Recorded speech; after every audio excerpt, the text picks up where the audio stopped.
Alrighty then. Where last we left our heroes, the Crimson Bones, after spending a few days traveling alongside the mighty Trident River, well, once mighty Trident River, you had all scouted out and approached a mighty dam that had been constructed upriver. Ulzgud Bone-Breaker performed his speak with animals ritual, and a conversation between him and some of the local beaver populace was underway.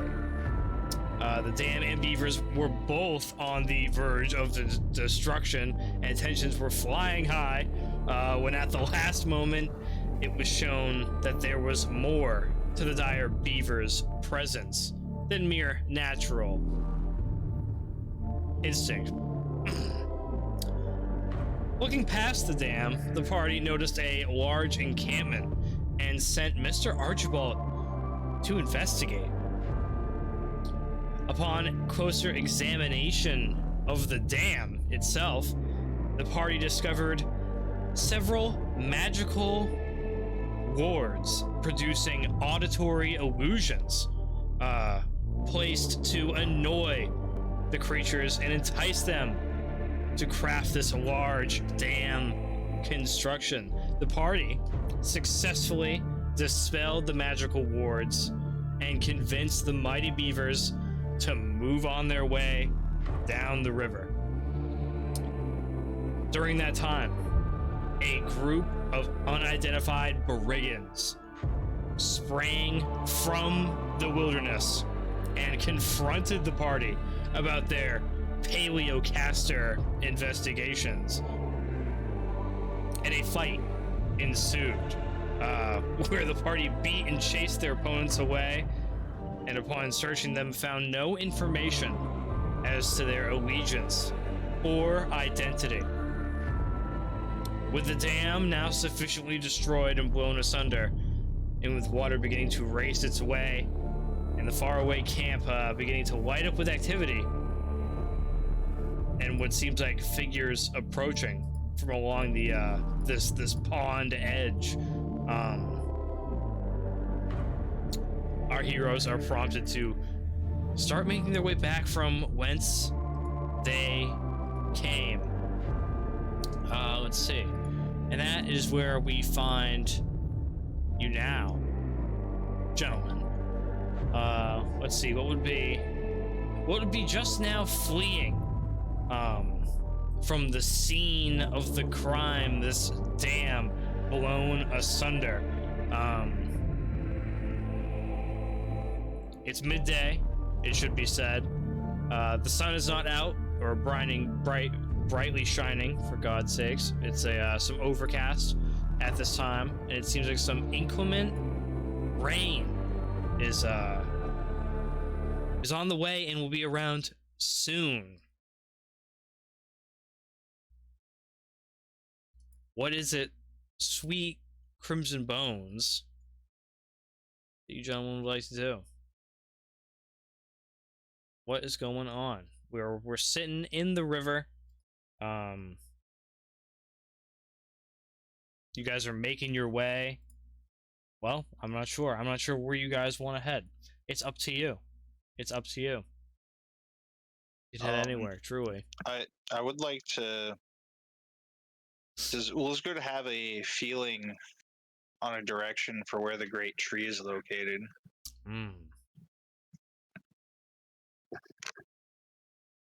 You reckon it's probably back the way you came, back toward, the Calatongish side of the river area. Somewhere downriver from whence you originally arrived. You suspect. I will look to Mandion and convey this information to him. Okay. Maybe we should follow the river back down towards the fog forest. Skeezewell Binbag. Back the way we came. Skeezewell Binbag, who if I'm not mistaken, doesn't look like Skeezewell Binbag. Looks like someone else. I'm pretty sure. Yeah, he took the so- face of the old rider of the horse. Yes. I can only imagine that he will be on horseback as well at this time. So a stranger, on horseback, Mandion and Gelden. It's like, haha, what fine idea. You know, says some shit like that. I kind of nod in horror. and Skeezewell Binbag is ready to move with horse in tow. You cannot quite hear at this time the sounds of the approaching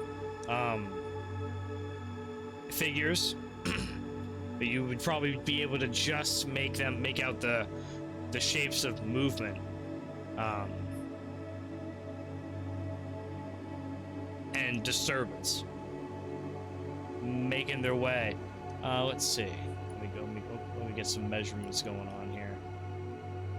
From Seo. Yeah, a few hundred feet away, indeed. I guess we can zoom in here to the Trident River map, where you gentlemen will find yourselves. Here, there's a large hill in which you can take cover off to your left-hand side. Other than that, you know, nearby vegetation is minimal, and you are pretty much in the gully of this riverway, and the water isn't, you know, being freed so freely from the dam that it's, you know, danger of sweeping you away or anything to that effect. But it is, you know, though the water level is increasing steadily.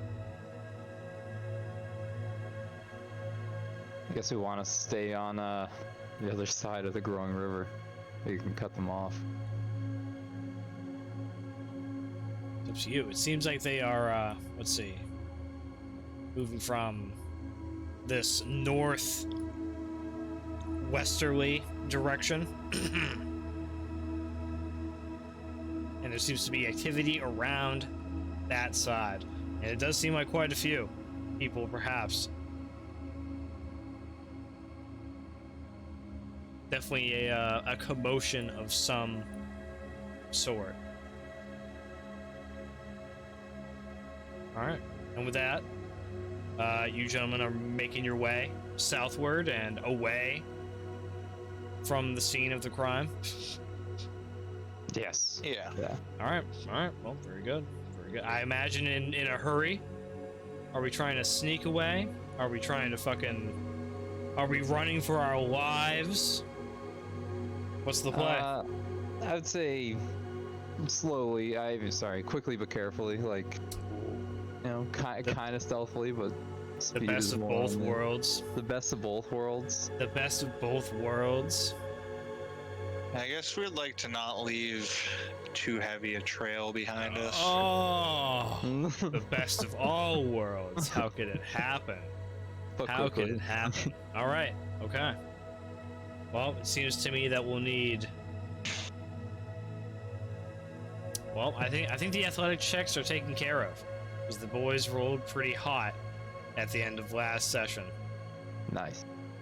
So, I thought, you know, you boys are ready to escape. A premeditated plan, bursting out into action. Ulzgud Bone-Breaker, give me a survival check to mask the trail of the party. Yeah, no, very dangerous. Very dangerous. Pull it off. You know, well, hey, I mean, it seems to you that the closer to the mud and the riverway that you stay, the harder it will be for your tracks to be detected. True. But also the slower you'll end up going, likely, because it's getting ever more and more, you know, difficult terrain-wise. So, unfortunately, you get a bit frustrated in this regard quite quickly, Ulzgud Bone-Breaker, and you know, give up, basically. Seems like a pain in the ass to you. Mandion Gelden, I would like a stealth check from you, please. To help, to represent the party's stealth. Yes. Hold on, can I do something for that? Hold on. You can try. I will allow you to try something. I mean, with a Skeezewell Binbag on horseback, it's somewhat appropriate.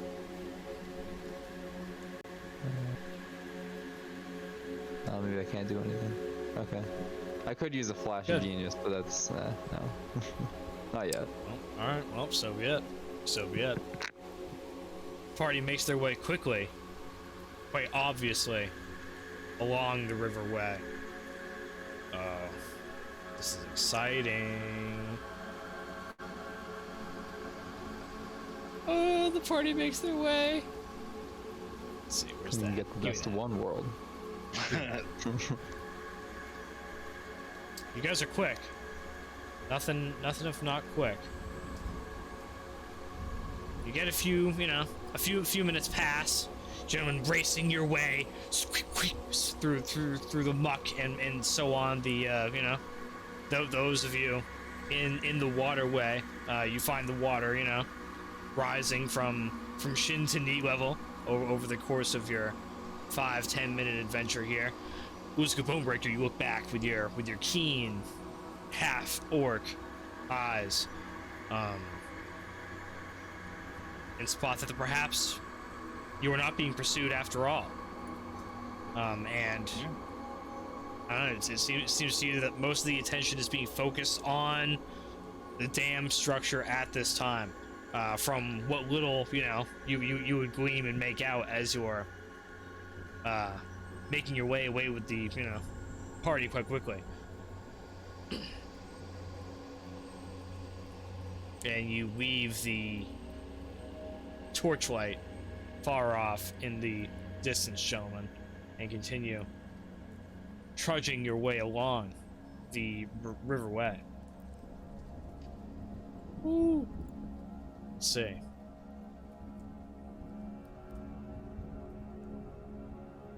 For another 2 hours or so, you gentlemen head your way downriver,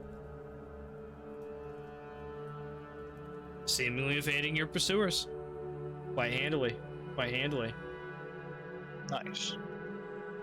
Seen with the occasional Struthiomimus and other wild dinosaur beast that encompasses this area. None of them approach you. They seem wary. And you gentlemen are unmolested from the strangers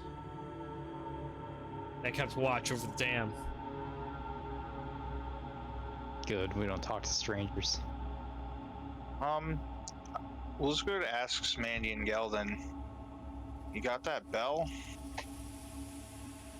Oh, I think so. I thought I gave that to Skeezewell. Skeezewell Binbag might have it.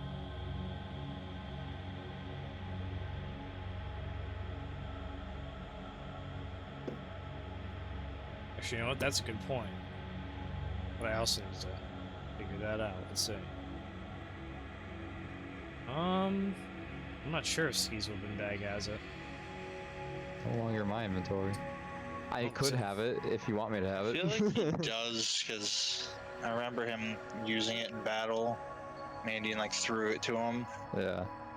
Well, I guess he'll throw it back at this time. Skeezewell Binbag will throw back the silver handbell. Oh, this bloody thing doesn't even work half the time anyway.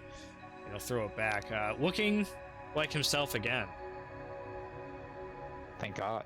His illusionary magic or fucking what have you, fading at this time.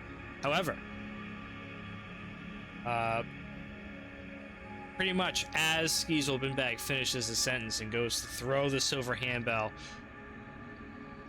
Skeezewell Binbag, fucking not Skeezewell Binbag, Ulzgud Bone-Breaker and Mandion Gelden, you spot something making its way down the riverway just underneath the surface of the water, a shadow swarming and slithering, quite considerable in length, and it is making its way quite quickly in your direction, gentlemen, from the direction of the damn way. It seems like perhaps a creature of some kind has been dislodged from the, Shit. you know, the damn fortification blockage or whatever, and is coming quite close. How far away is it? It's about 40 feet, closing fast. It's closing fast I now. launch a lightning lure as far as I can to try to shock the water around it. And Gelden, like, unfurls his gnarly electronic magical whip from his suit compartment, and is about to lash it out when you see Mandion and Gelden. Out from the water emerges the balding head of Mr. Archibald. Perfect. And he bursts out of the water like a fish.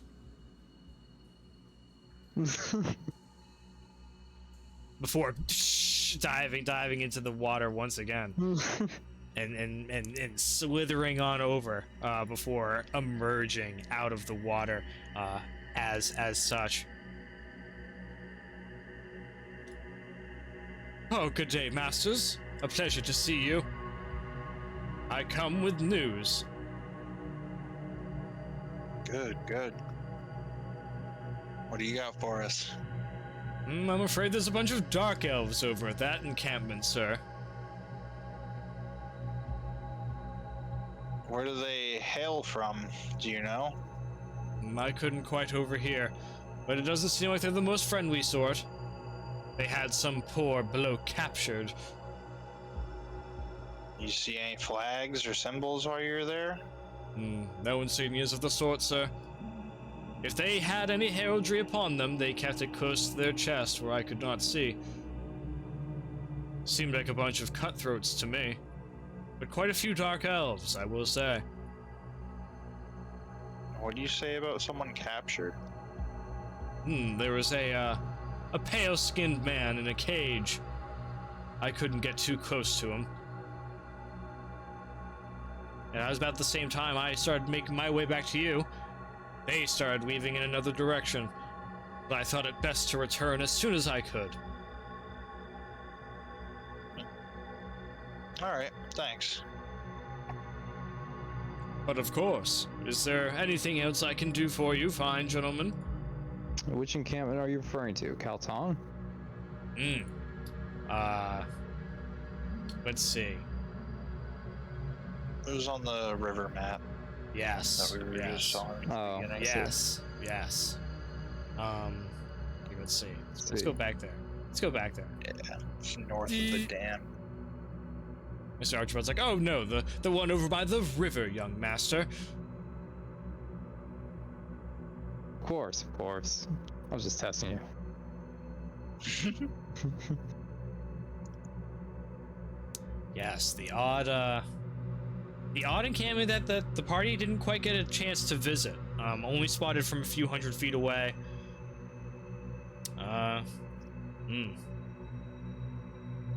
Really, that's all that was known. But now you know that there's a prisoner there, and dark elves.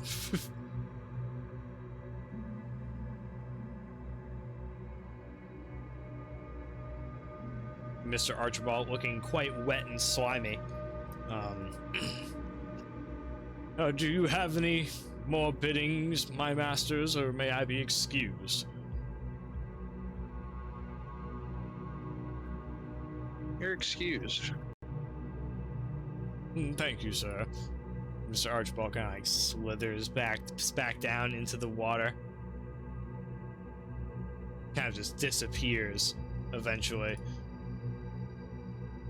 in the deep shadow of the ever-growing river.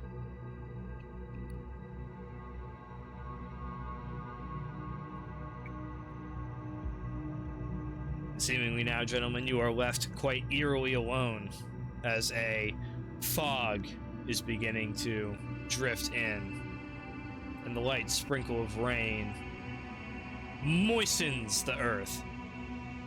Very moist day today. Mm-hmm. Very nice.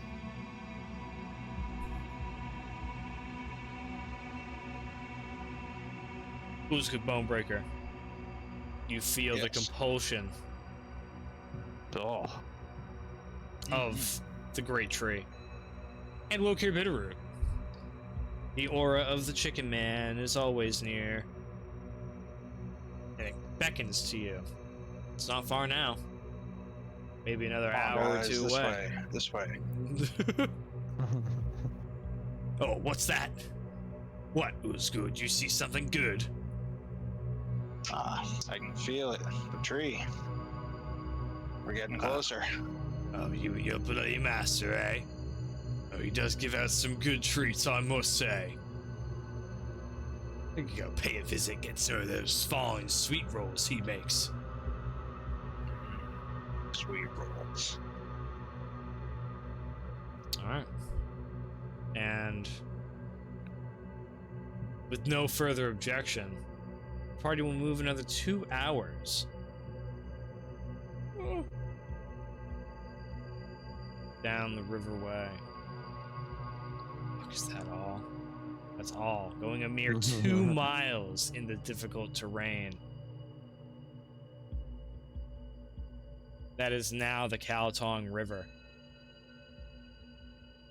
Again, you know, it's not a big, like, sweeping tidal wave, but the water line is most certainly changing, and it's looking far more like a river again.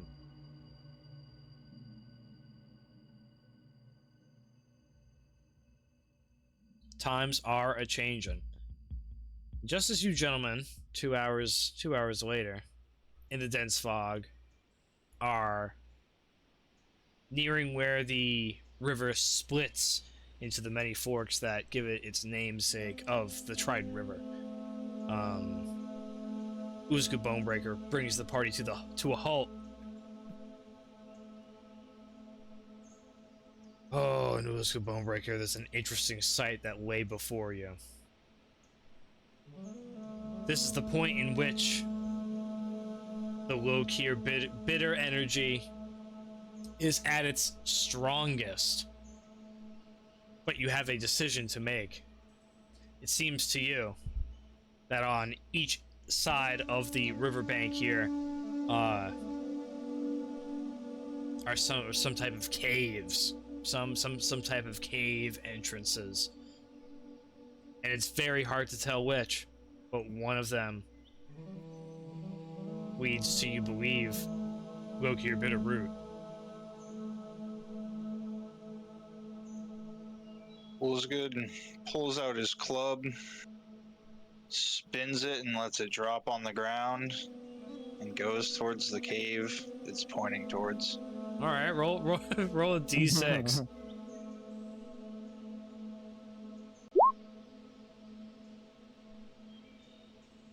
Ooh. Let's see. Kind of ends up rolling in an odd direction, leaning toward this rightmost cave. It's got to be this one, guys. I will follow Ulzgud confidently. And I thought it was a tree, not some hole in the ground. Be quiet, Skeezewell. Guys are kind of like moving along this riverbank and getting up on this kind of like jutting pile of boulders and so on. There's this pretty gnarly looking crack that just leads down into darkness. Get me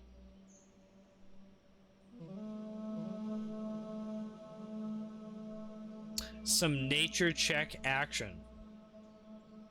Mandion and Gelden, you can roll with advantage. Oh shit.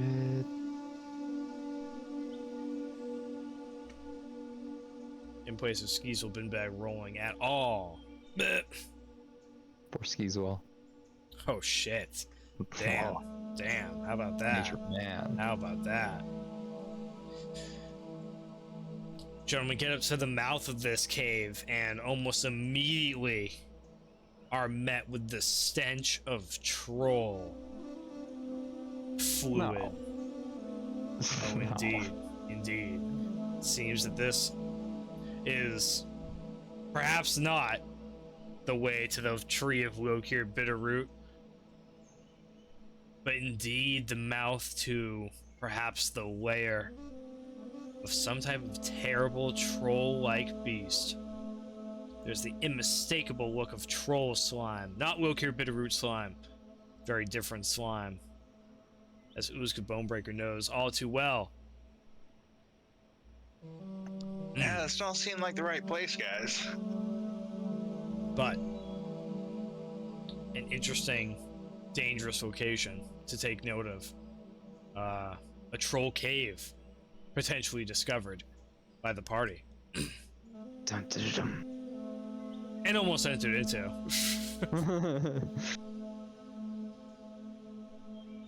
Skeezewell Binbag's horse kind of freaking out near the fucking mouth of the troll cave. He's like, where you are? Calming down his horse beast. How far away is it from the edge of the river? Not too far. It's up the bank a ways. Probably good like 60 or 80 feet or so. Gotcha. Okay. Not far. And the other subterranean entrance is but 60 feet or so up the river on the other side. Ulzgud kind of rechecks his inner compass.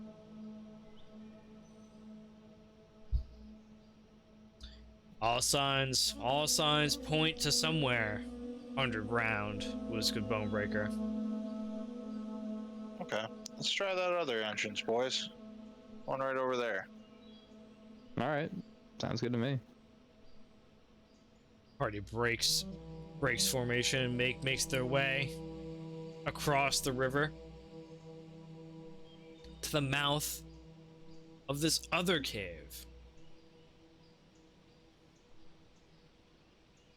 Let's get some nature checks with no advantage.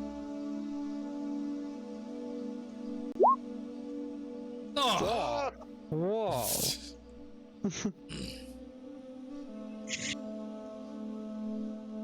Don't smell much but the scent of dank earth. Which is good. Certainly no smell of troll around these parts.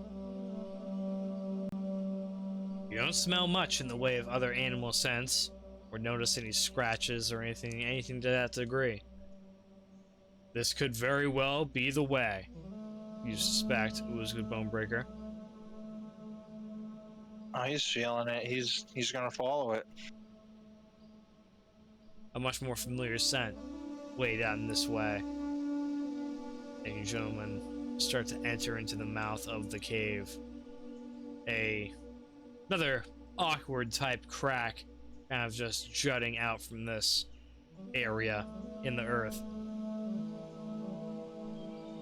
Skeezewell Binbag is brought to a halt upon his mount, unable to progress and get his horse into this slithering crack. They go, bloody hell, are you sure this is the way it was going? I won't be able to bring my horse in there. Tie it up. Bloody hell. And he starts looking around. Finds some kind of deadwood log or something or other. Ties his horse up to that.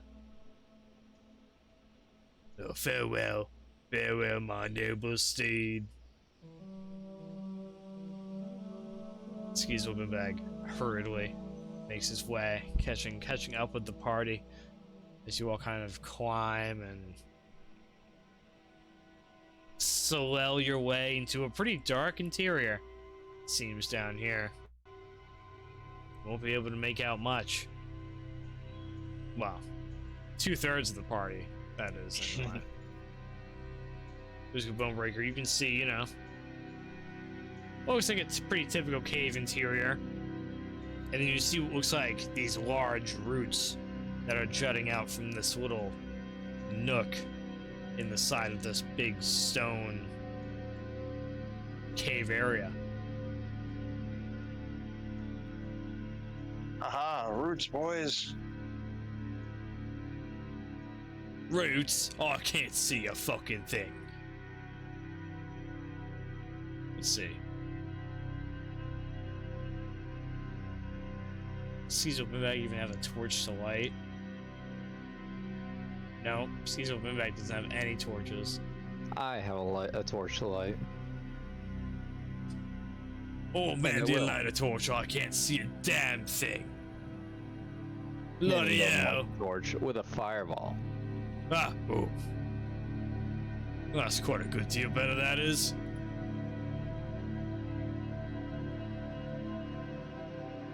If only Syphax was here, he could hold the torch for us. He's a good lad. Bloody hell.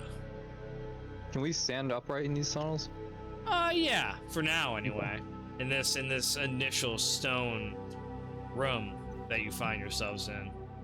But now you watch Mandion and Gelden as Ulzgud Bone-Breaker kind of slows his way over to the where these big roots are twisting out of this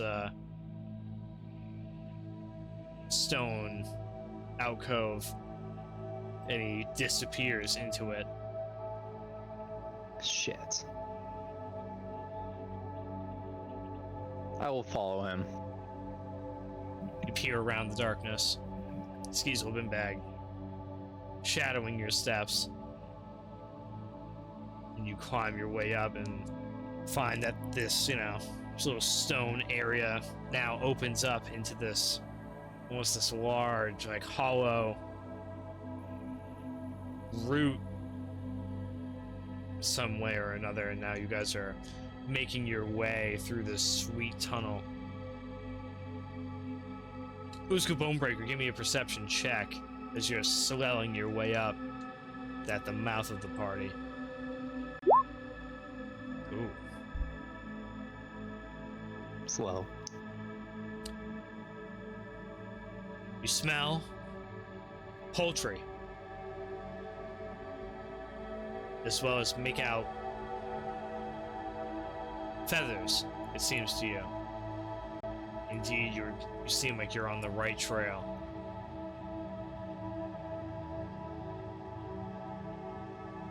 This is it, boys. Pushing ever deeper into this darkness. The warm light of your comrade's torch over your shoulder, Ulzgud Bone-Breaker. Gentlemen, plunge ever deeper until eventually you are met with a wall of vines. These large vines block the path to this circular tunnel that you gentlemen have been making your way through so far. And it's thick vines. It impedes your path.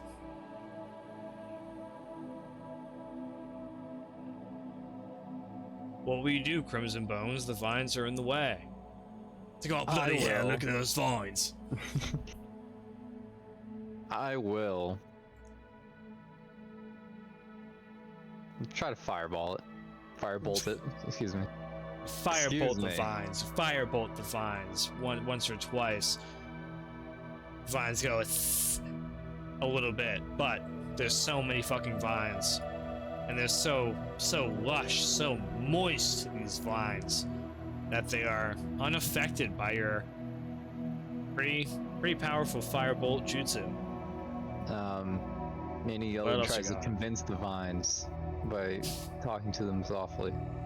Can you please open up vines? We're friends. Look, your bitter root. Make a persuasion check, Mandy and Gelden, to persuade the vines. Vines. The vines either give you a cold shoulder or indeed are unable to understand you, as they don't budge an inch, despite your sweet words and caressing. Manny Gelden looks to Ulzgud and just raises his arms in frustration. Ulzgud goes up and gives the vines a big old hug.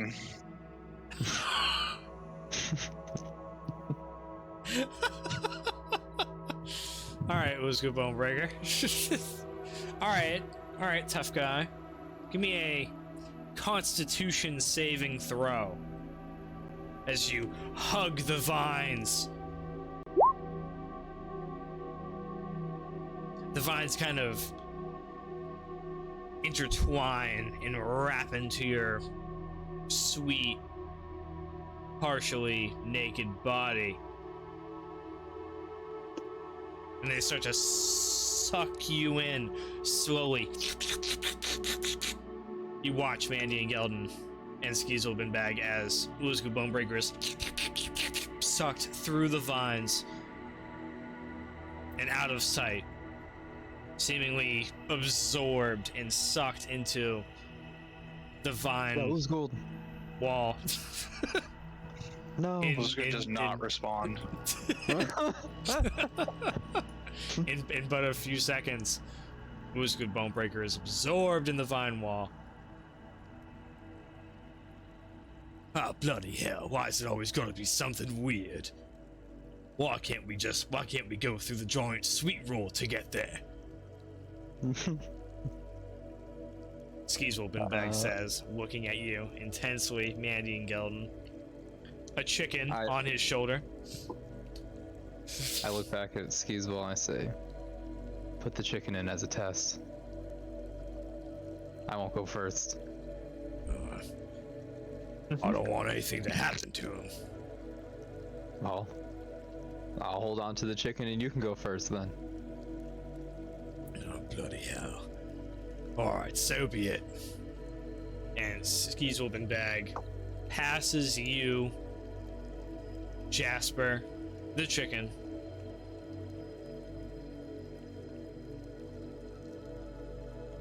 You are now in possession of this chicken, Mandion and Gelden, that kind of, you know, stands up upon your armor and tries to find grooves on your slanted armor design in some awkward ways. Kind of like flaps its wings for balance. Now you two get along. Skeezewell Binbag jumps into the vine wall. Yeah! And Skeezewell Binbag begins getting sucked into the vines. You hear the muffled yells of Skeezewell Binbag as he is sucked into the vines. As soon as he gets sucked in, I take my beetle out and I call to Ulzgud to say, hey, is he coming through? Send some first. Ulzgud Bone-Breaker. You emerge from the other side of the vine wall into a pretty familiar looking swamp-esque landscape with dark trees and mossy floors with low levels of swamp water. Fireflies dot the landscape. It seems like a pretty familiar looking low-tier bitterroot swamp area. And just as you're getting to grasp with your surroundings, ring-a-ding goes the beetle, and you hear the sweet voice of Mandy and Gelden.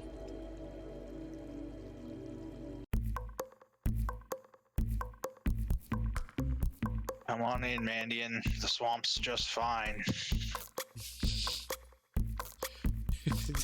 just as you get that retort, Mandy and Gelden, Ulzgud Bone-Breaker, you see Skeezewell Binbag, his head poking through, his hat falling off of this person. Oh, bloody hell!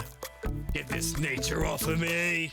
And he kind of like squirms and eventually falls and flops onto the ground.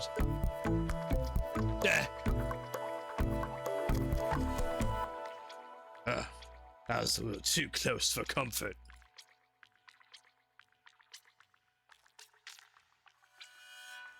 Where are we, Ulzgud?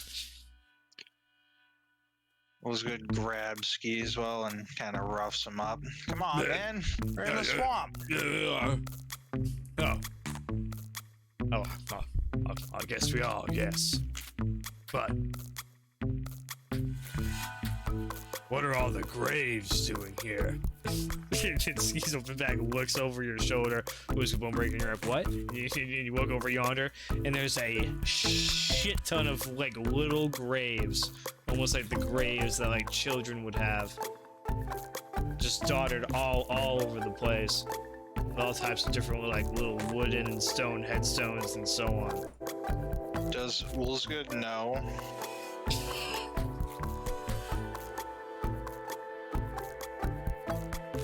Know what, Ulzgud Bone-Breaker? Just by looking. I'm assuming it's going to be chicken graves. That's my assumption. It seems like it could very well be the case. All quite freshly dug, it seems to you as well. Ulzgud nudges at Skeezewell. Remember the note? Said there was losses. Oh, bloody hell. You tell me he buried all that chicken? Wouldn't you? Goodness.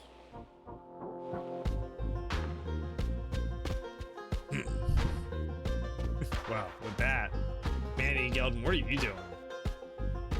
Mandion Gelden is approaching the vines, holding the chicken in his arms, like to his chest, and he's gonna like crestfall back into the vine and let it. You are sucked through the vines, and it's not long before Mandion Gelden is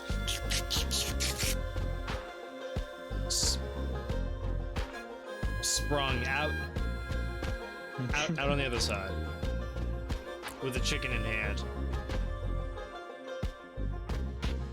And you've now entered into this you've entered into this swampy space. Mandion Gelden, and quickly hand off this chicken responsibility back to your comrade Skeezewell Binbag. It's like, oh, good to see you, Mandion.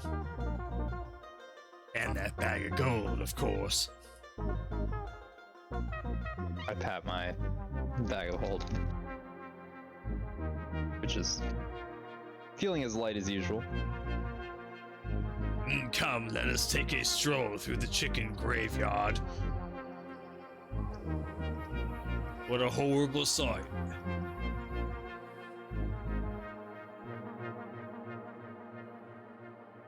And you gentlemen begin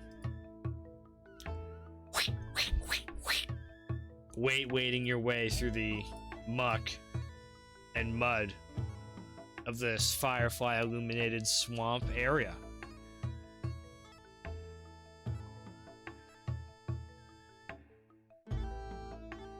Until eventually you enter into a bit more solid grounded area and look over yonder to spot the entrance to what seems to be the great tree.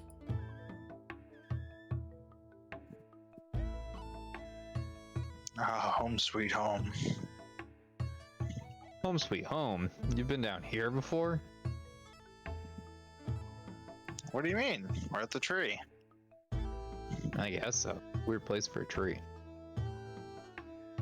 It's all That's that what makes it so magic, great. Mandion. It's all that powerful magic. Oh, I reckon.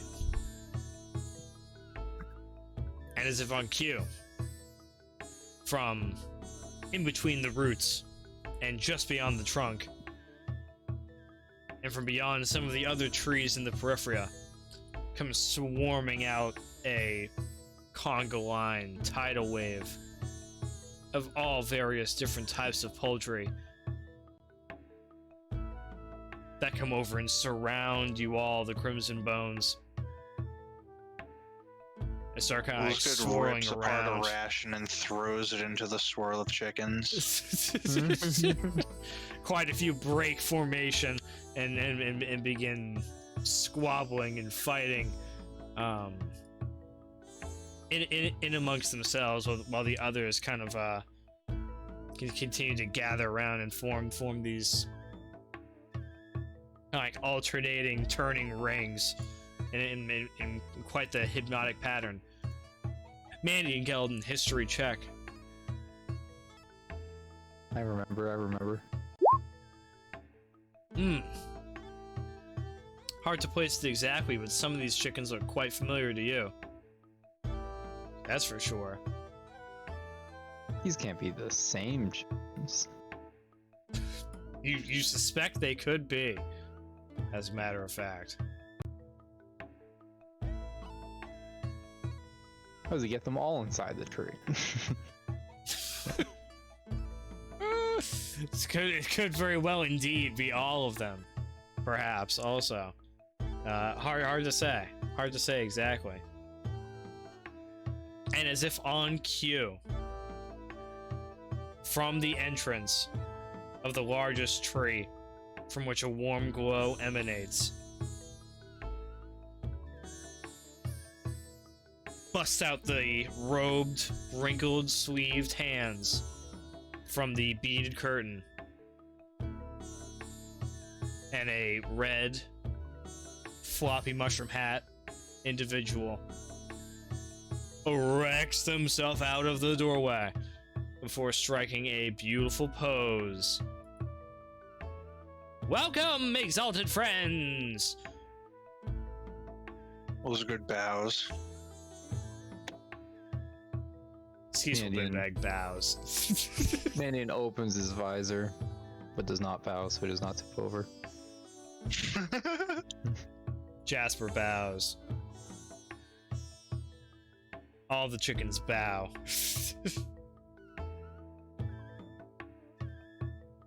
Master, how have you been?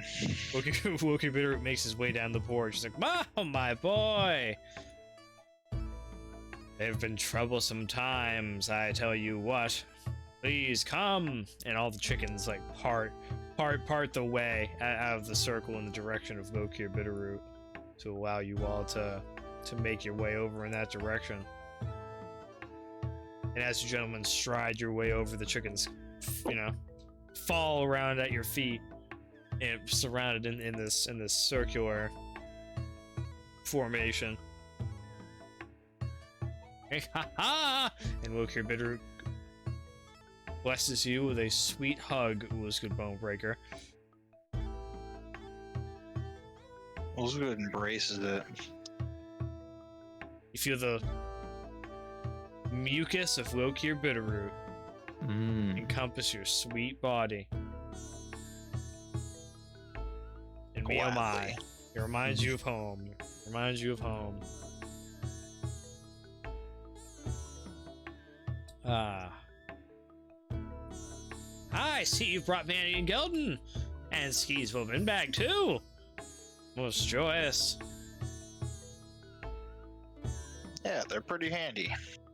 Like these guys. Not as handy as Claygon Brolin, perhaps. It's a shame he won't be the hero of this story today. What do you mean, Master? Never mind that. It is neither here nor there. Okay. We have many matters to discuss. I have seen many a thing in the Ball of Wonder. Yeah, let's go discuss. And what happened of your other smaller friend? I was quite a fan of that one. He had a issue he needed to go straighten out. I see. Well, perhaps you may be assisting him in the straightening.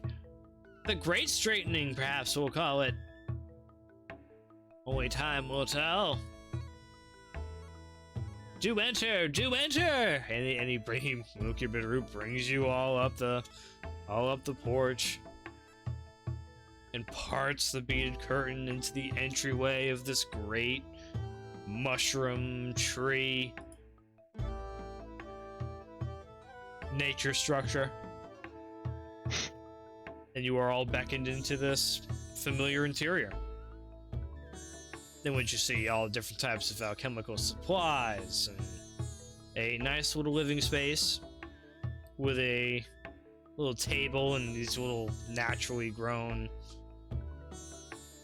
little like stump stools. And you were all beckoned for a seat, as you have many times before at the table of Lokir Bitterroot. Mandion takes a seat in the sturdiest chair. Nice. It creaks.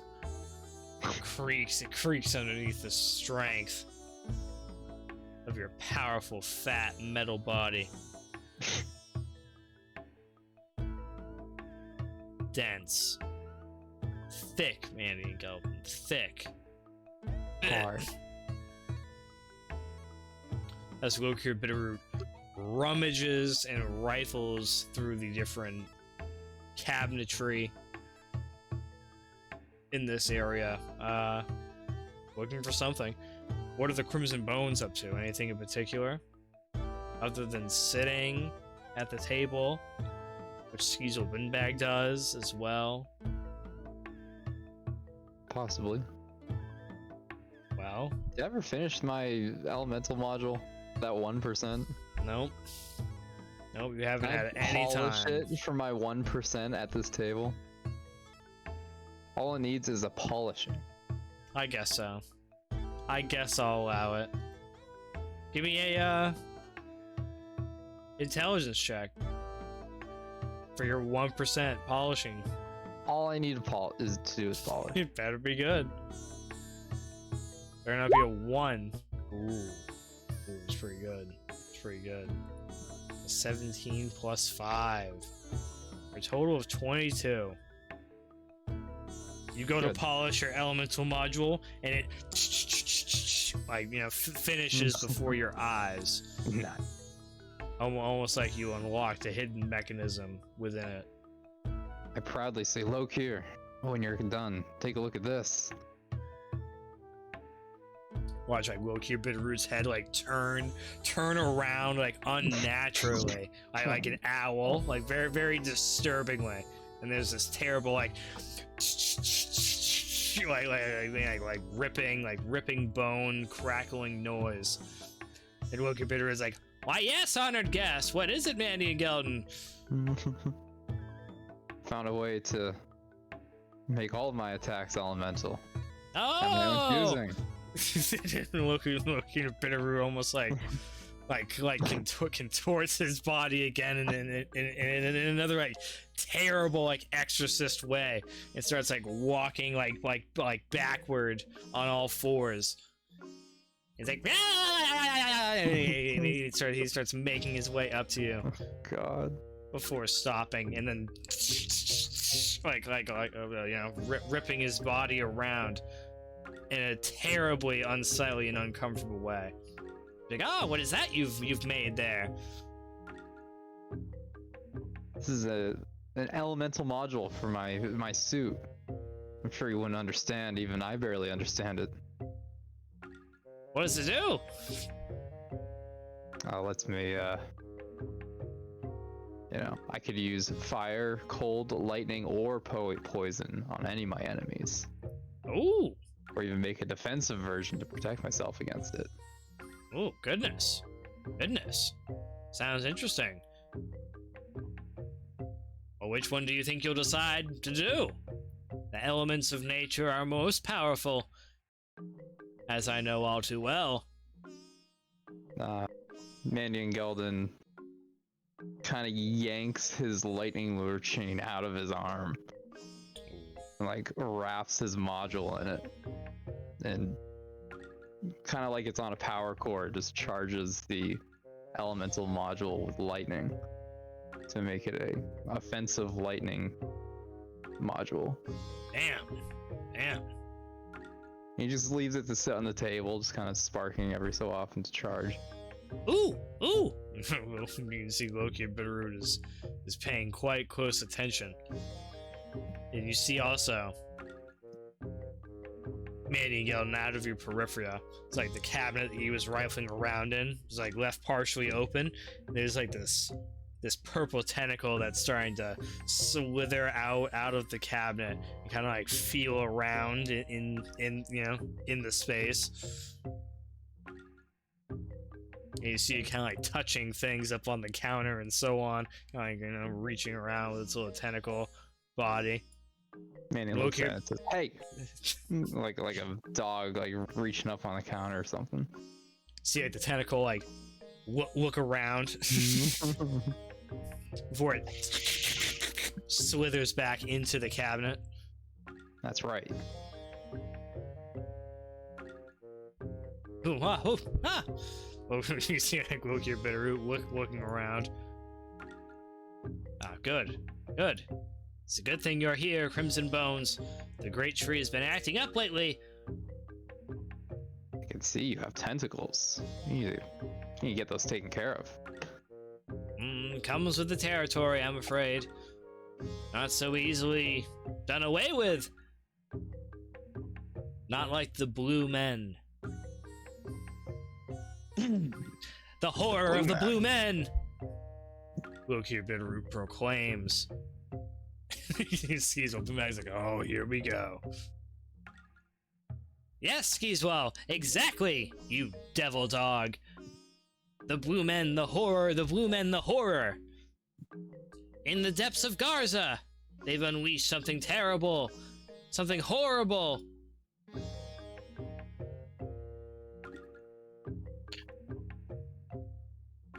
Anyway, well done, Crimson Bones, with your excellent work at the Trident River.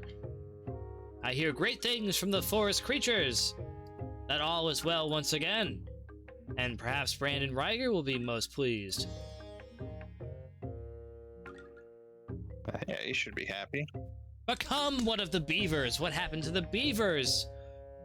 Ging, ging, ging, ging, ging, ging, ging. Eating wood all day.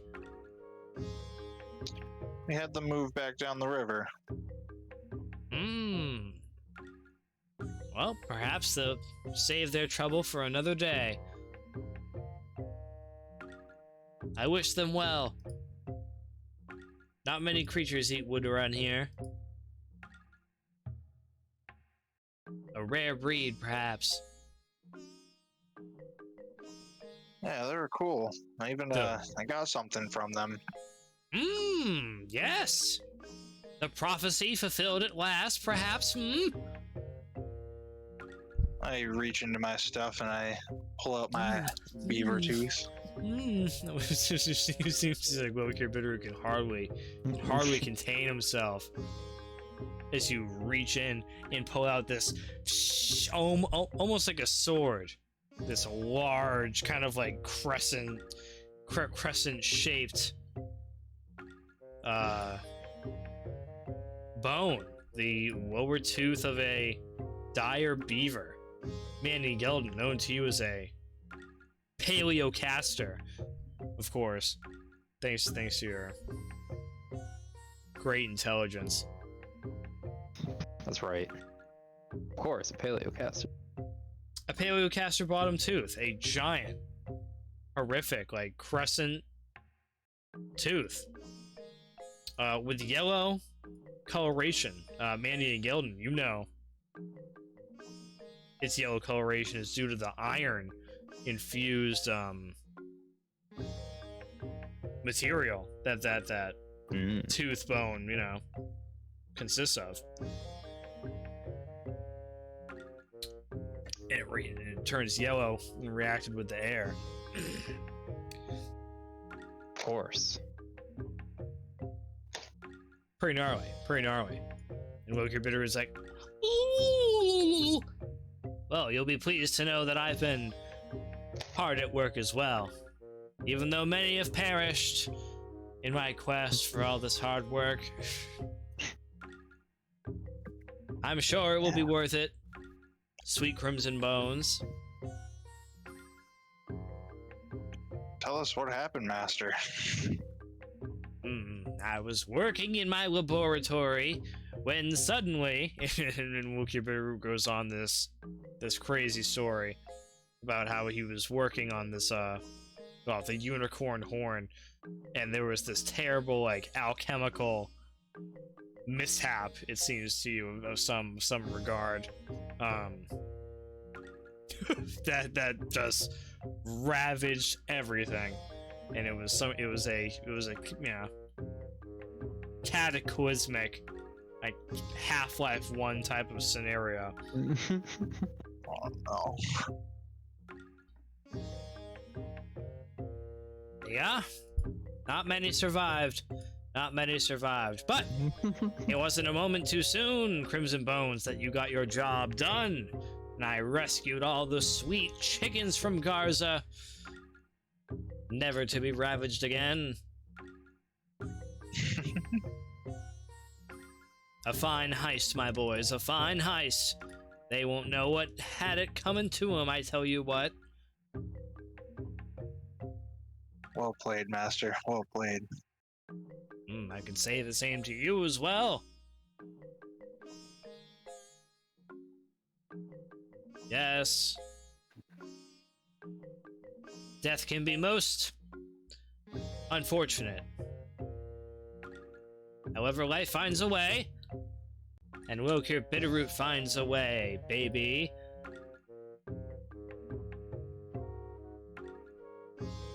Anyway, sweet Crimson Bones, I trust you're ready for your next assignment. Of course. It seems pressing to me that until I learn more of the whereabouts of Dram the Dark and his minion ship, that perhaps you head back to Garza and deal with this whole Blue Boy situation.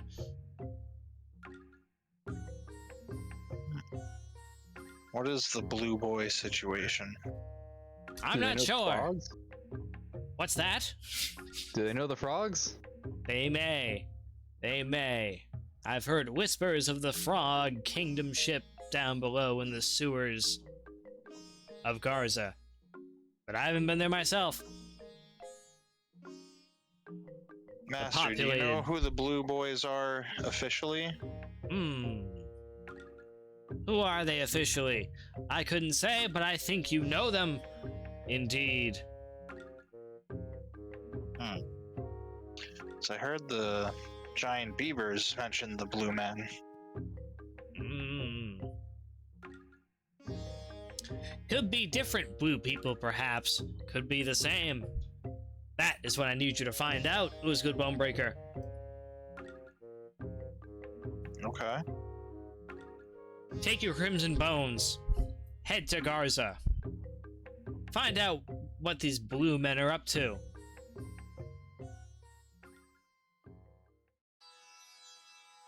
And see if... well... see what you can find out. Perhaps I shall join you. It's been a little while since I've stretched these old bones out on the town. Then again, if the river's working again, I can get my fishing back underway. Oh, what will I do?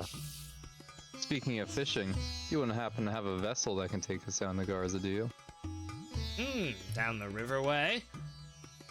I don't have a vessel of sorts, but I can get you boys something for when the time is right. Just watch out for that angry neighbor out there.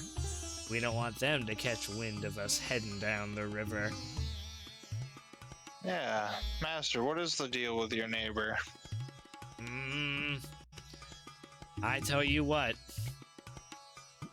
Trolls, my friend. Trolls, my sweet apprentice, make for poor neighbors, I assure you. The property value goes right down. Now you be wary, Ulzgud Bone-Breaker. Don't go messing around with my neighbors, you hear? I don't want that. I don't want any trouble coming down this way, you understand? You leave their troll bones alone. At least for now. Until I can find a new place to hide the great tree. Okay. Damn it, Ulzgud. I know you want those bones. I need those bones. I know you need those bones. But not as much as you need me! So shape up, young man. Or there could don't make me call your father. My goodness. The horror. My goodness, the horror. He wouldn't. What would your father say? What would your mother say? Hmm? She'd probably hurt me. And you see Loki Bitterroot like playing like a sweet roll in just like in one hand. Mandion Gelden looks back and forth, not really understanding parent-son relationships. Seem a little high maintenance to you, Mandion Gelden. That's for sure. That's for sure. Too much trouble. Anyway, you're welcome here for as long as you want to stay, boys. As long as you don't mess with my sweet neighbor. That's My fine with me. sweet, disgusting troll neighbor, full of terrible bones, with a lair full of terrible, horrific bones. But off limits to the likes of Ulzgud Bone-Breaker and the Crimson Bones Company. That's for sure.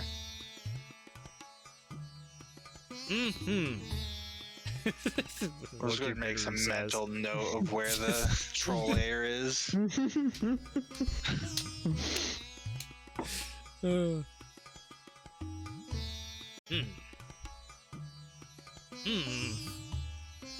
see Loki Bitterroot continues to rummage about the kitchen and do his thing like a little wild animal that he is.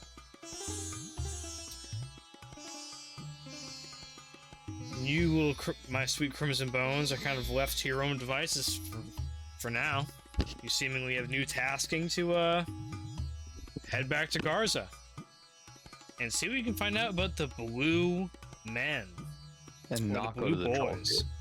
And not play in the troll cave. Ulzgud needs to speak with Loki here. Ha! Yes, my boy. Loki turns around. Ulzgud asks, how was the progress on the horn? Did it not survive the ordeal? Oh, don't worry, don't worry. I'm almost halfway done already. My progress has been exceptional. It's a shame it cost so many lives. I apologize for that, Master. What can you do? And what can you do? I would like to offer him one of my Ankylosaurus plates for any alchemical needs. Ooh! You can see Loki Bitterroot takes the the fucking Ankylosaurus alchemical plate and smells it. Well, thank you, my boy. It's always a pleasure to get such a sweet treat. And what did you get me, Mandion Gelden? Hold him a bar of gold. Oh shit! Oh shit! Damn. Use that for the horn if you can, Master. If not, just keep it. Ooh! Now that's a truly fine gift.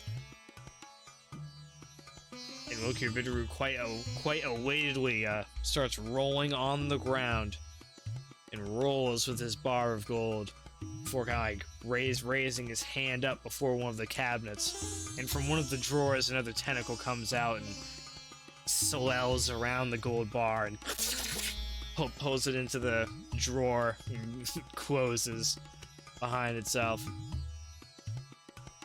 Why, what fine gifts! What fine gifts! Loki Bitterroot comes back over to the table, and he looks over to you, Mandion Gelden, with his dark, big, beady, sunken-in eyes. He's like, well, what did you get me, Mandion Gelden?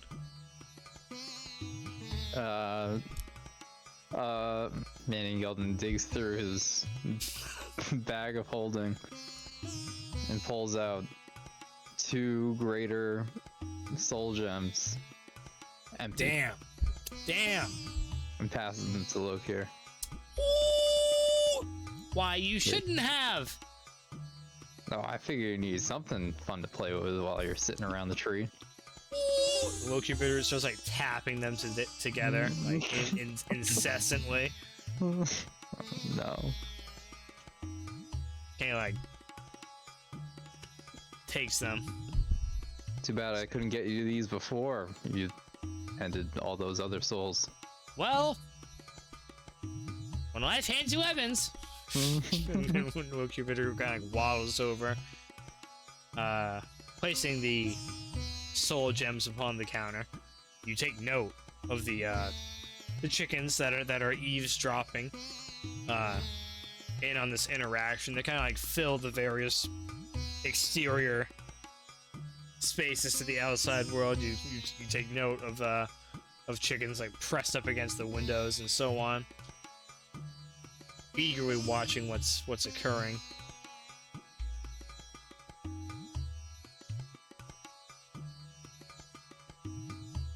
Well, how about some dinner, boys? I assume you'll be staying for supper. Oh, if you don't mind, that sounds great. Most excellent, most excellent. You're welcome all the time, as far as I'm concerned, except for when you're not welcome. And Loki Bitterroot goes on about a cooking montage for the next 20 minutes or so. The baking, glazing of sweet rolls, it seems, yet again, is on the menu.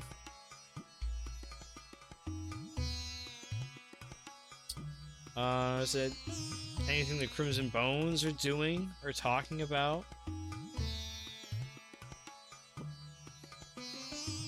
I'm dying to know. Just like to, while Lokir's doing that, just kind of give him the tale of the slaying of Scaramouche. Ooh. Got some good bones, master. Damn, that is like chopping up the garlic for the sweet roll seasoning. Here, go, yeah, and then we kill the Scaramouche, and he's like, tsh. And then there's this pause in the atmosphere of the room, almost as if the tone of the space changes to a darker, more serious tone. Ulzgud Bone-Breaker. Mm-hmm. You were the one that slayed Scaramouche the Terrible? Yeah, I reach in my stuff and pull out a skull. Scaramouche the Powerful has been slain? Yeah, check it. A member of the legendary Rokunin, killed by my apprentice? Yeah, I don't know, I took this thing from him. I pull out the tonal blade. Mandion Gelden says, "You mean the Crimson Bones?" Yeah, Crimson Bones killed him. Goku Bitter like turns into an animal. Surely. Just at the sight of Scaramouche's skull. You see Loki Bitterroot kind of like morph into like this green tinted skunk, and Loki Bitterroot sprays and squirts a fearful skunk musk into the air. I need everyone to make a Constitution saving throw in response to this horrible skunk projectile that has been displayed from I have a flash of genius. From the fearful Lokir Bitterroot.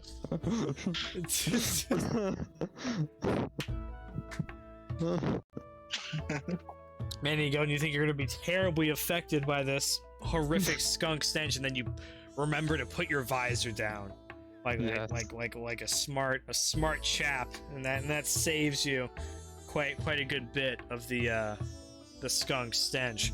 Everyone seems to take it on the chin pretty well, and avert your gaze. And everyone's like, oh, peeling away as Lokir Bitterroot morphs from a green skunk back into his regular form. He's like, continuing to scream, seemingly the whole time, and then turns into another creature as well. And all the chickens in the nearby vicinity start freaking out and flapping about and going on this insane display of panic, seemingly. And it's chaos. It's chaos for probably about a minute or two before Wilkir Bitterroot eventually turns back to normal. He's like, oh, the horror! Oh, the horror! How could this happen? I should have known better than to let you all roam free in the world, like you were ready. What do you mean? Now you've upset great forces, I'm sure. I'm sure of it. What do you mean? Scaramouche. Force was upsetting us. Hey, he attacked us. Well, sometimes when you get attacked, you just, just have to give up and lay down and accept that. Yeah, you had a good run, but that's it. It's all over. No. What? I need more bones.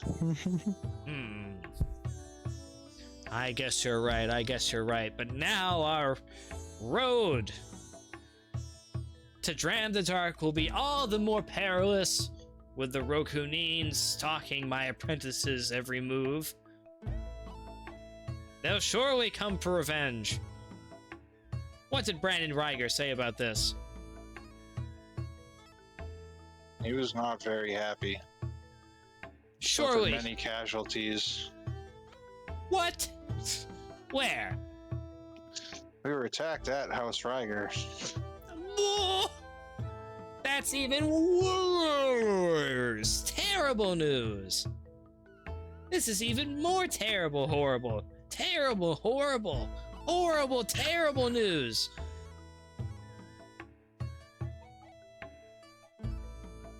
Tell him of the perishing of Brandon's brother, too. Oh. Okay, Ritter really freaks out about that. He's like, no, which one? Which one? Landon. No! That was the good one! Helped me with many a chore in my day, I'll tell you what. He was a Quagon Brolin before. Quagon Brolin. But now none of it matters, the poor boy is dead! Slain! The horror! Now the thread of prophecy will be forever changed. Oh well, I guess it can't be helped. It is what it is. About a dozen things happen that change the thread of prophecy every day, boys. It's not that big of a deal. But the legendary Rokunin, that's not very good. You don't want to be enemies of the legendary Rokunin. Yeah, maybe you don't want to be enemies of the Crimson Bones. That's probably true too. Especially when you get your new companion. New companion? That's right, I have foreseen a new addition to the Crimson Bones. I don't remember buying that at Garza.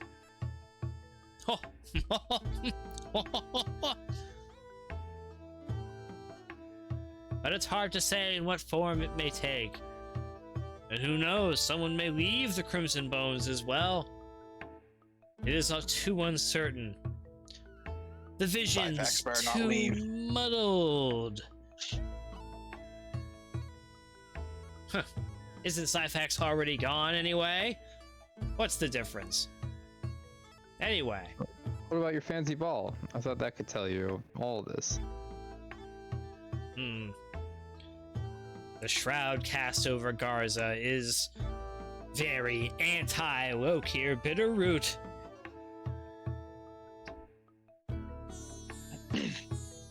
Could one of these help? And I grab Skeezewell's Dramulet around his neck. Ooh!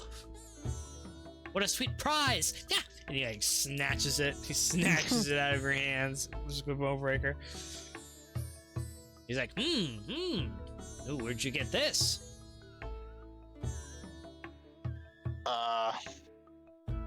Not from the city guard. Good. Well, good. Perhaps the least I know about it, the better. And he waves it and dangles it and rubs it all over his face. What was your friend's name in Garza there? I can't remember. Went and met up with him. Oh yes, of course. The henchman of Gilgalad's Nirn. Yeah, we got it from him. I see. That old codger. I wonder what he's up to these days.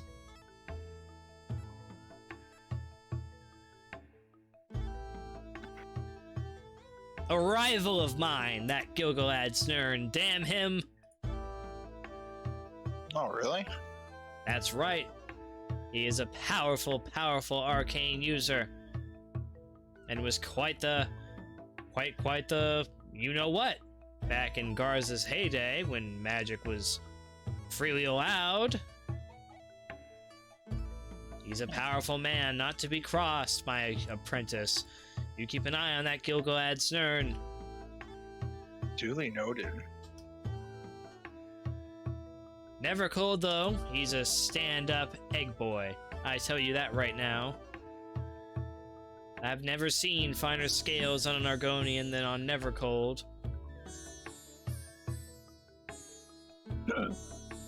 You can always tell an Argonian's quality by his scales. Never forget.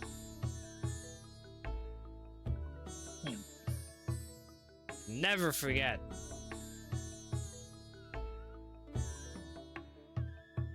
And Wokir Bitterroot brings you boys your sweet Wokir Bitterroot sweet rolls of sweetness, glazed with whatever amount of confectionery chicken sauce that you gentlemen deem desirable. Ooh, There's a condiment chicken for any flavor. And I will ask for cups, and I will break out my second water skin. Oh, One that I got off of Scaramouche. Oh, sick. Wokir Bitterroot busts out these. Ooh, what would they be? They'll just be regular shot glasses made out of that fancy like sugar glass, but magical and Wokir Bitterroot-esque.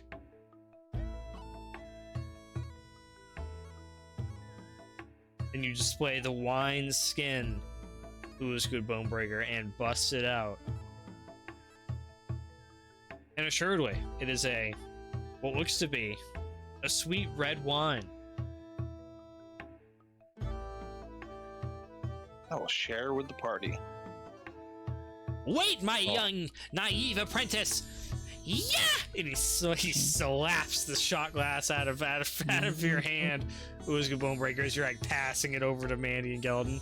He's like, it could be poison, you fool! And then Wokir Bitterroot smashes his face way too hard onto the table and starts like licking up the spilled wine that he has like spilled onto the table surface.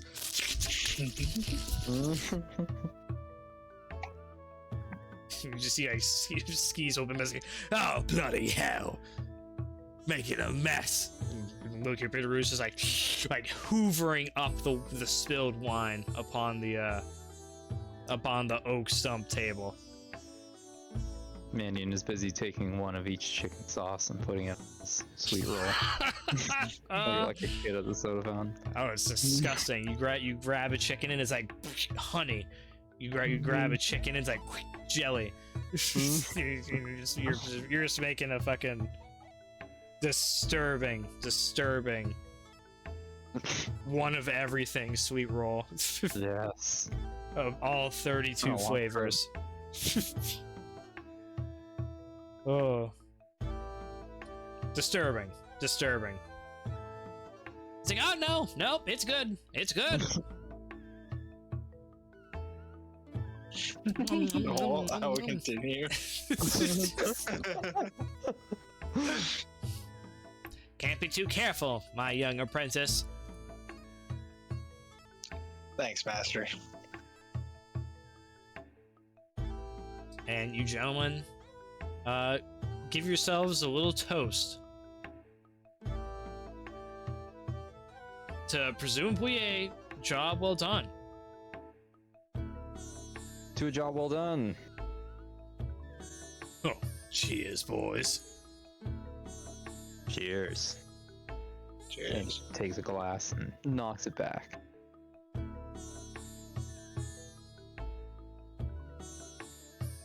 After lifting his face shield.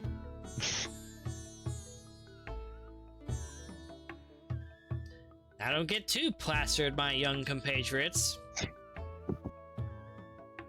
Don't forget about that sweet quest I have you doing now.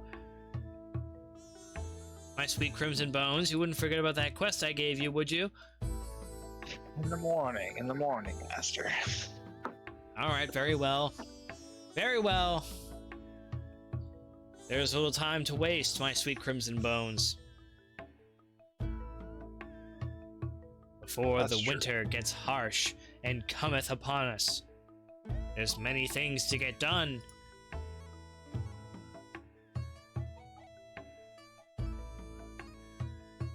Fair enough.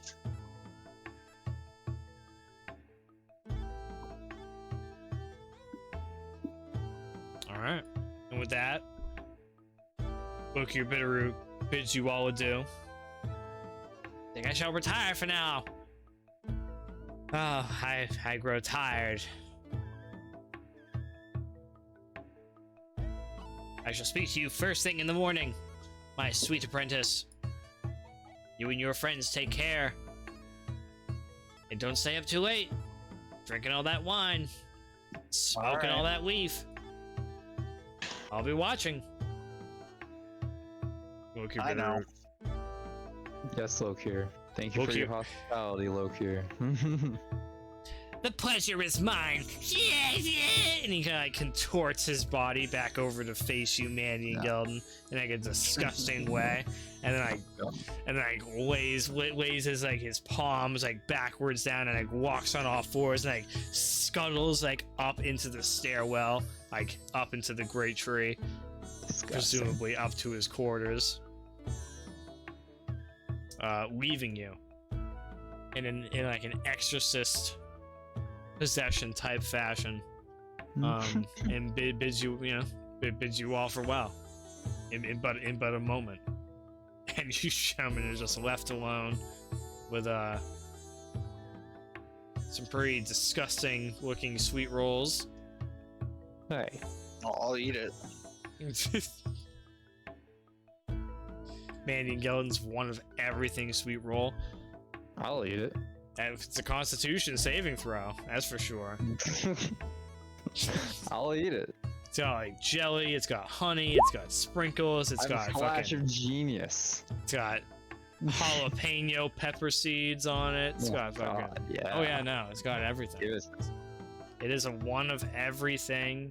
I rolled a 19. I guess that's alright. I guess you live. No, it's pretty good. I It's pretty loved it. good. I don't know how much of a food consistency man Mandion Gelden is, but this is a true test. It's like an ultimate jelly donut. Maybe you're ready for the field. Who knows when I'll see an astral jelly donut. Well, if there's nothing else you boys want to do, you got like 2 or 3 hours before you'll be ready for Betty by time. I will work on my belt. Ooh. Ooh. All right. Give me a survival check. Ulzgud Bone-Breaker to work on that belt. Not very good. Not very good. You're a little distracted by the revelry of your comrades around the dining evening room table this night. Roll a d12. And only one 12-sided die. Oh! You can add 6% completion.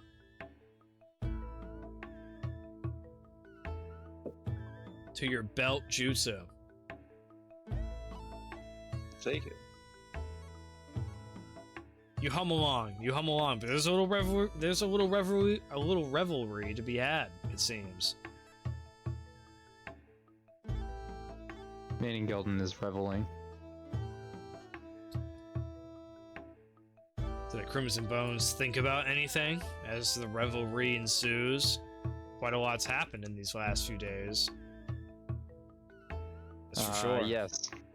Mandion Gelden, in his revelry, shoots his gun into the air, and then starts thinking about different gun designs and how he might be able to put them together. Damn. Wanting more excitement in his revelry, and he's quite disappointed in the small pop of his bomb pistol. Damn. Starts thinking bigger. Damn. Well, give me an intelligence check, why don't you, Mandion Gelden? I will.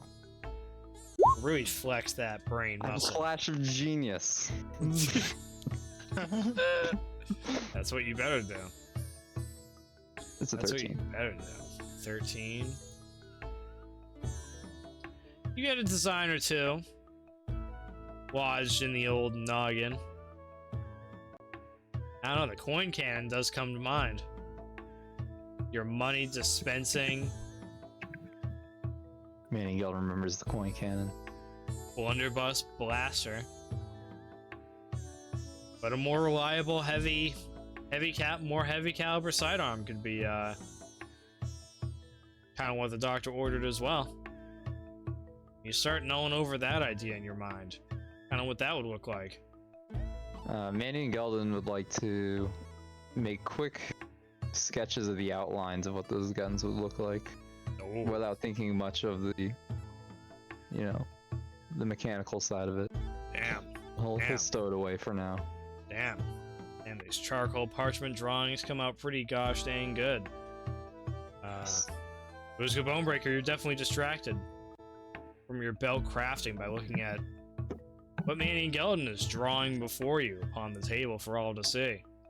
No, that's for sure.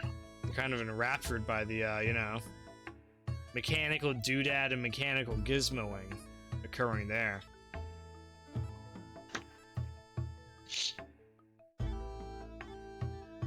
Pretty interesting. Pretty interesting. I fired a shot. Take that away. You're saying it looks like it's a coin cannon? Well, I'm not sure, Mandion Gelden. Is this the coin can, or are you going for something else on this one? I drew a, kind of a coin cannon and a comically large handgun. But they are very rough sketches and more fantastical, versions of what I want to do. Do you ever at any point mention that it's a coin cannon? I don't mention it, but I'm like looking at like the triggering mechanism of my palm pistol and kind of using it as a guide, So you get the idea of that they're probably firearms. Yeah, it's a gun. Okay. There we go. Ulzgud likes it. There we go. Interesting. Ooh, interesting. And with that, over the course of the 2 or 3 hours of evening revelry, gentlemen, some schematics being drawn up, some belt progress being made, plenty of sweet rolls being eaten. You gentlemen are ready to return to your Wokir Bitterroot quarters and rest for the evening. I do it. Yeah, I'll find my room. All right. gentlemen kind of and you kind of like feel your way out back to the upstairs in the spiraling trunk of the great tree, and you hear the occasional like pitter patter of like creature feet in the walls and so on and so forth. And you know, so you're definitely not alone as far as wildlife is concerned in this space, as you kind of creak and make your way up to a mossy bed in the guest quarters, the Skeezewell Binbag. Whereas Ulzgud Bone-Breaker suit next to my bed. very good. Keeping So be me it. inside. So be it. Ulzgud Bone-Breaker, you leave your compatriots in their guest room and return back down to the base floor and head to your quarters, your own private room, for the evening.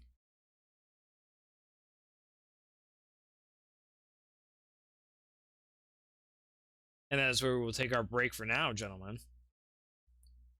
Resting for the night and preparing to rise in the morning. Home sweet home. Yeah. A new adventure awaits the Crimson Bones. That sweet, sweet swamp. Yeah, boy. All right.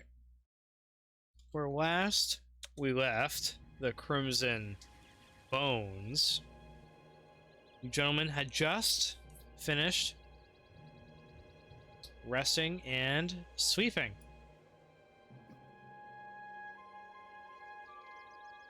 And you all now rise after taking a hearty long rest on a new day, the 8th of Hearthfire, Ooh. a Morndos. Happy Morndos, everyone. A new week begins. Happy Morndos. Aye. Mandion Gelden immediately gets into a suit. Whoa. Very well. Very well, so be it. You feel the buzz of your elemental module. Bzz. Buzzes. With joy. Defense of my defensive module. As you get dressed with Skeezewell Binbag. Someone's like, coin, coin. He's like, Mandion. When are you gonna make me a suit like that, Mandion? As soon as I find out how they did it. Oh yeah, that's right. We found that thing. Oh, It's hard to imagine. You Glad didn't he have thinks- that suit at one time. glad you think so highly of me, but certainly couldn't make something like this myself. Not yet, someday. perhaps. Not yet, perhaps. Maybe with that big old sharp brain, anything could happen, I think. No, I Depends. hope so. Depends how much money you get us, that's for sure.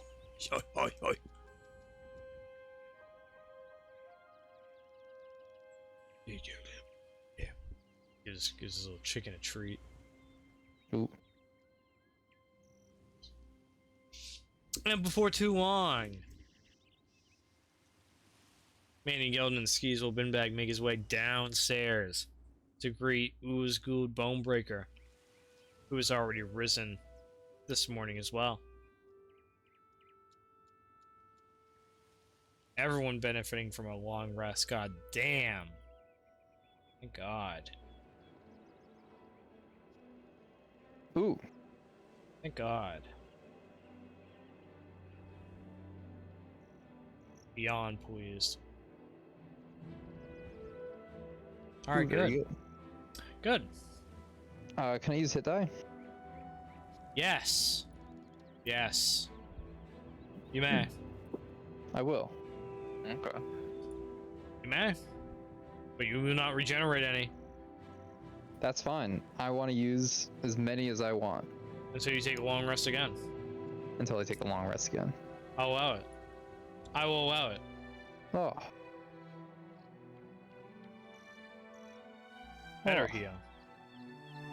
Better heal. Oh. Better heal. Nice. Better I heal feel that great. Mandion Gelden body. That's right. Nothing like resting in the mossy bed of the great tree.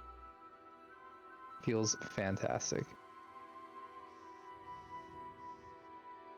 To get your sweet body going again.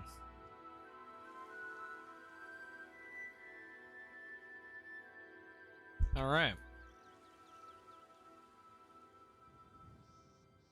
And with that, gentlemen, being rested, spending any hit die if you want to spend them, regenerating hit die if you want to regenerate them. What's going on now, boys?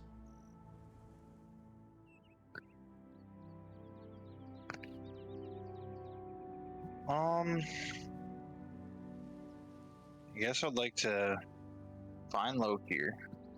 Oh, Me and Gelden's gonna go outside and take a walk around the mushroomy environment. damn. Wants to see if Lokir leaves any, you know, scraps he doesn't want laying around again. Like all the metal I Ooh. found before and whatnot. You look around and don't see any metal hedgehogs, Manny and Gelden, like you did last time. Seems they've been removed from the area, perhaps, or something to that effect. I see. What a shame. Maybe they're an unnatural object of some Hey. alien origin. You never know, Lokir. You do never know with Lokir. As Ulzgud Bone-Breaker, you begin making your way up the spiral staircase to find Lokir Bitterroot, only for Lokir Bitterroot's slime to drip down onto your shoulder.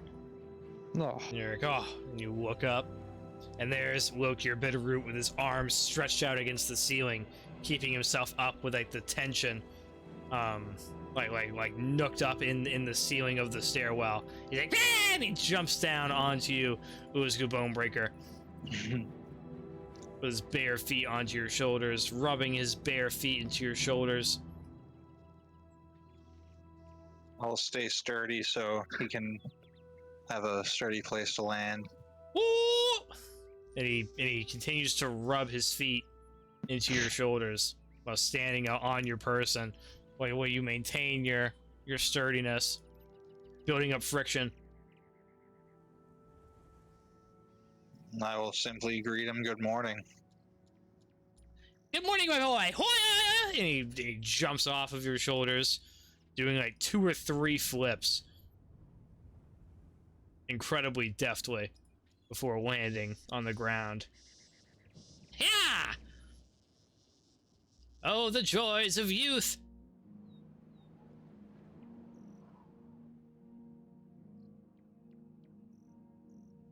Well, Master, what are you going to be doing this morning? See, I have some new chickens to train that my apprentice fetched for me. I've got Qui-Gon Brolin to find. He's gone missing again. Damn him. Not missing again. My troll neighbors are always causing trouble. Oh, I've got a busy day today, indeed, Ulzgud Bone-Breaker. What kind of trouble, Master? Thanks for reminding me, hot dog. Thanks for reminding me of all this terrible news that I have to deal with today. Oh, gladly. Goodness, Ulzgud. This what I pay you for? You don't pay me.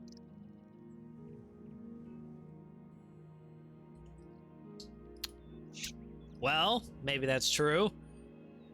Anyway. Oh, don't you worry about me, Ulzgud Bone-Breaker. I'll take care of this. Okay.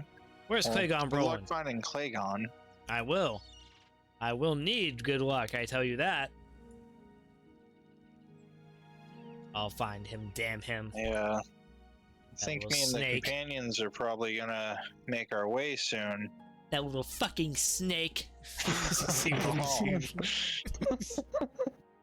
Well, I think me and my companions are gonna be making our way soon. You see Wilkie freaking out, muttering. You have any suggestions or maybe any way to help us get to Garza faster? I'll suggest a fucking coffin for Qui-Gon Brolin, that son of a bitch. Can I have his bones? No bones for you, Ulzgud Bone-Breaker. You've had enough. Haven't you caused enough trouble this morning, young man? The day is young still. That's the spirit. No, I'm not sure. Just make your way down the new river you made, I reckon. That'll do it. I'll have, some assistants bring you on downtown. But don't tell anyone, especially not Qui-Gon Brolin. Okay.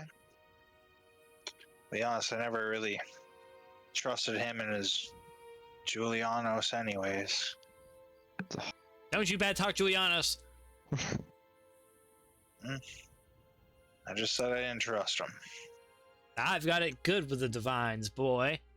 You take well to heed and recognize the power of Lokir Bitterroot, no cap, on God, for real. I never said nothing wrong about you, Master. I'm watching you. I know you're strong. I know I'm you watching can break you. some bones. I'm watching you. Why break bones when you can give them to a sweet friend? I like that thought. Anyway, I bid you luck in your journey. Perhaps you need some chicken glazed sweet rolls to keep you company. Crimson Bones would never turn those down. Let's see, and Mandy Gelden and Ulzgud Bone-Breaker, you both get a glazed sweet roll. Ooh. Skeezewell Binbag doesn't get any.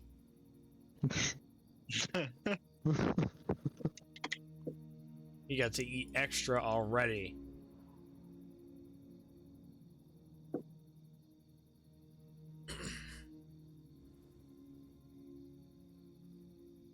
Let's see. And with that, Lokir Bitterroot bids you all adieu as he slithers outside. After he leaves, I take out an empty vial and I use a sauce chicken to fill a vial for the road. Which condiment do you acquire? Which of the 32 choices can I make? Oh. Well, what are the 32 choices? Damn you, man. Honey, lard, I can sprinkles. Can What? What? can I do a mixture of honey, jelly, and sprinkles? I'll allow it. Excellent. I'll remove Alright. one vial from my bag of holding. Alright, yeah. And now you can give yourself a vial of jelly honey sprinkle. Just what you wanted. Yes. Which a vial of sweet seasoning, basically. Excellent. Which will, I'm sure, turn into some kind of other disturbing thing in due time. We shall see. I don't know. Honey and jelly together, I'm not sure. I'm not sure what will happen. I'm not sure what could transpire. You're such a Sure, sir. doubter. For something to grow. Given enough time. And moisture. You're such a doubter, I can't believe it.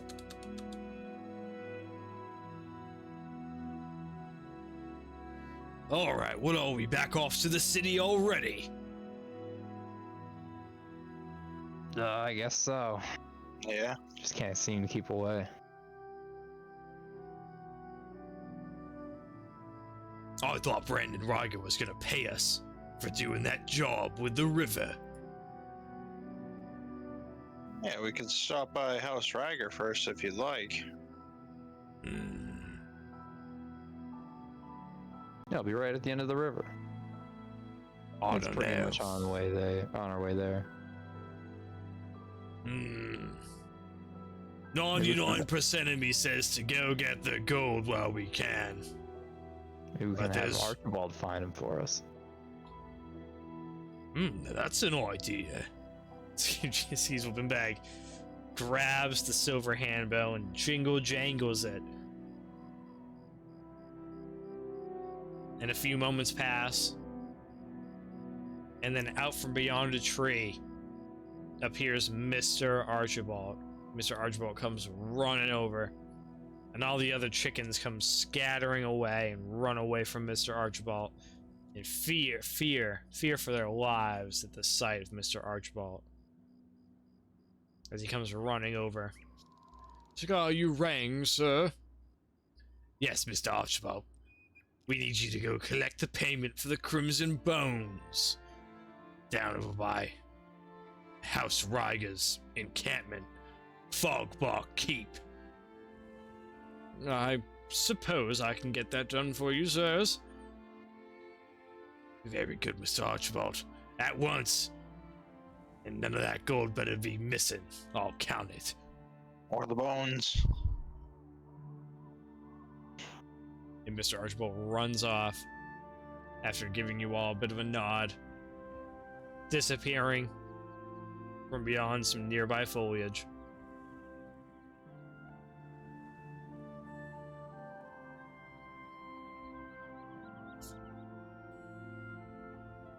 As All I right. expected. Well, I guess that's good enough for me. Where are we off to now, lads? The city?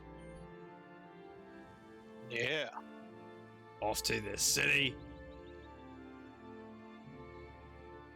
I suppose so. At least get our way down the river. All right then, lads. Lead the way.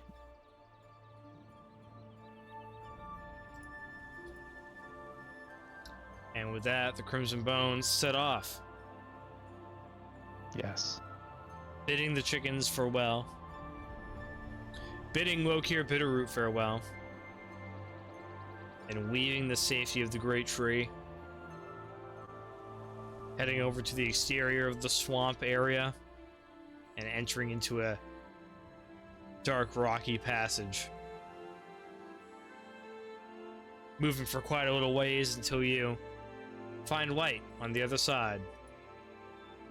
Seems like daylight underneath a cloudy sky. You all emerge from a crevice at the bank of the Trident River.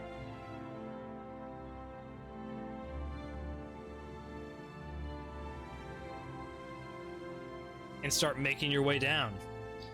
What should be notably said is a much more luxurious and full riverway.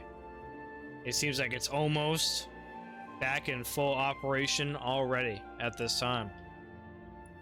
You don't make your way down to where the Trident River splits off, and all three of the channels of the Trident River are flowing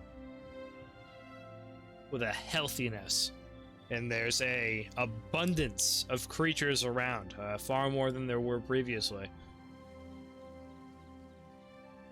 Seems like the river flow and the creature population is steadily returning to normal, and before too long, well, all will be well again.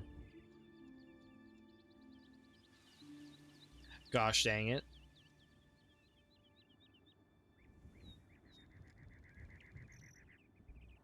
All right. Let's see.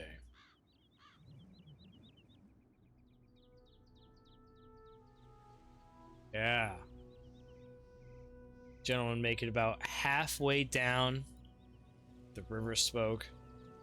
Nice. And your adventuring day comes to an end. And you're just about ready to set up camp. Is there any good conversing that goes on throughout the day? You encounter quite a few creatures, but they are quite wary of the Crimson Bones and keep their distance.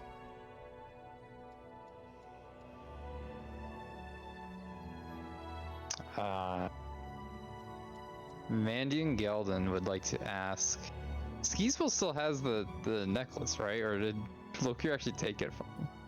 Ooh. The Garza necklace. Skeezewell Binbag got that back. Okay, Before he left. I would like to ask Skeezewell for it, so that Mandion could investigate it a bit closer. He wants to see what it's made from, if he can determine that. Ooh.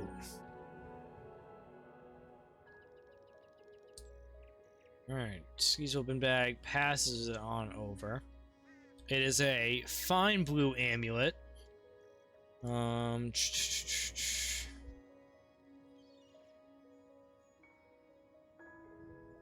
as you grab it, Manny and Gelden, you feel a nice mental clarity. It's very easy, quite easy for you to think and visualize while holding on to this fine piece of jewelry. Give me an investigation check to determine the composition. I will. Of this forged dramulet. No flash of genius needed. Seems like it is a, you know, silvery, sapphire encrusted amulet. It seems to you. And its enchantment's pretty complicated. It's not one that that one can easily you know, decipher and identify so casually. And it has a little bit of extra this and that sprinkled in there. But as far as physical composition, it just seems to you to be like a silver and sapphire amulet. Silver and sapphire. Okay. Nothing really too crazy, it seems to you. But pretty nice looking. Looks like it's the real deal, all right. Certainly Very interesting. an artifact. Definitely more to it than just sapphire and silver, though. Could very well be. Could very well be. I hand it back. Oh, very good. Very good. Skeezewell Binbag begins forging camp for the night. And you all settle down to rest again by the Trident River after another day of travel. This is where we will leave our adventure for now, gentlemen. I think a little earlier this session. Stretch our limbs a little bit more. But no, I mean, that was good. That was good.